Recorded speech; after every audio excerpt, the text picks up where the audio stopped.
পৃথিবীতে প্রতিটা মানুষের একটা প্রিয় মানুষ থাকে, তেমনি আমারও আপনি ছিলেন। জানেন, সারা দিনটা ব্যস্ততা থাকে, যতই পার করি, রাতের নীরবতা যখন বিশ্রাম নিতে যাই, আপনার সাথে কাটানো মুহূর্ত আর বলা কথাগুলো কানে ঘুম পাড়ানি গানের মতো বাজতে থাকে। আপনাকে মনে করতে বিশাল কোনো দিন বা দিনের কোনো প্রয়োজন হয় না। নীরবতা আপনাকে প্রতিটা মুহূর্ত, প্রতিটা সেকেন্ড আমাকে মনে করিয়ে দেয়। সারাদিন ব্যস্ততা তো ভুলে থাকি, যখন মনে পড়ে তখন বুকের ভেতর কেমন যেন হু করে ওঠে।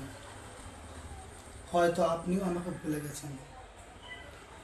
নারী নাকি অন্য কিছু ছোঁয়া পেলে তার অতীতে সব কিছু ভুলে যায়, ঠিক তেমনি আপনার বুকের কাছ থেকেও এই নামটা হয়তো মুছে গেছে। ভালো থাকুন, ভালো থাকুন।